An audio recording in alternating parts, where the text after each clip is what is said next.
When we think of volcanic activity, Earth might come to mind. Hawaii, Iceland, or Mount Etna.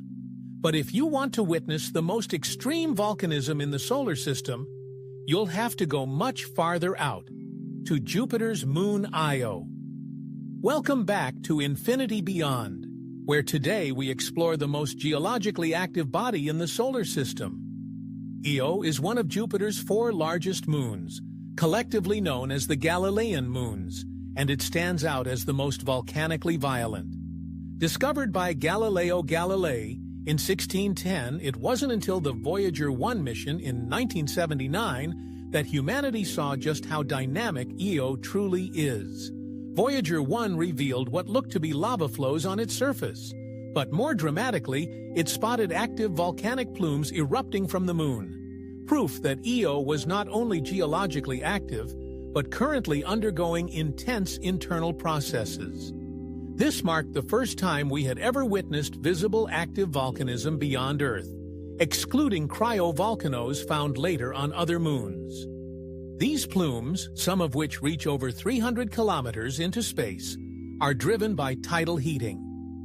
Unlike Earth's volcanism, which is caused by plate tectonics and residual planetary heat, Io's volcanism is fueled by the immense gravitational tug-of-war between Jupiter and the neighboring Galilean moons, particularly Europa and Ganymede. As Io orbits Jupiter in an elliptical path, it's continually squeezed and stretched by these competing gravitational forces. This generates intense internal friction, heating the moon from the inside out and melting its subsurface into vast magma reservoirs. The result? Surface eruptions so intense they can be observed with Earth-based telescopes. Voyager and later missions also found that Io's surface is unlike any other in the solar system. It's blanketed in sulfur compounds, giving it bright yellow, red, and white hues. These sulfurous materials don't just coat the ground. They fill the thin atmosphere as well, creating a toxic, volatile environment. In fact, Io's atmosphere is composed mainly of sulfur dioxide gas. It's incredibly thin and variable, depending on local volcanic activity. When a major eruption occurs, the atmospheric pressure temporarily increases as fresh gases are expelled. These sulfur eruptions are also electrically charged. They interact with Jupiter's powerful magnetic field, injecting ionized particles into the magnetosphere and contributing to the giant planet's auroras.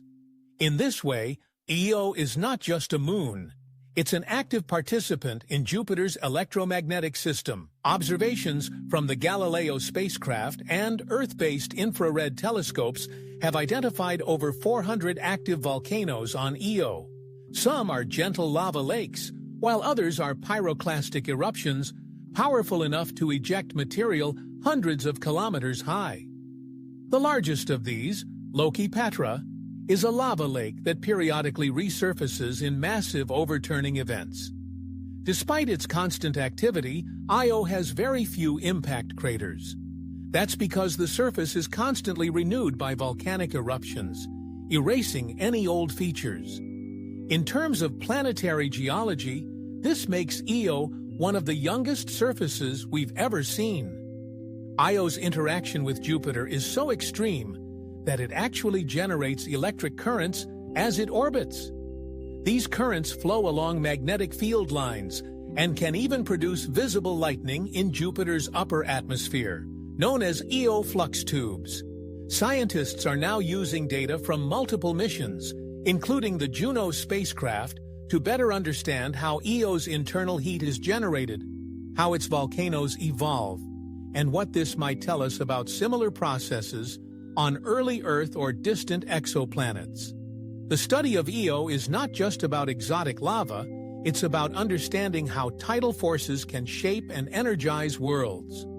As we look toward potentially habitable moons like Europa, the lessons from Io remind us that moons can be just as dynamic, violent, and complex as planets.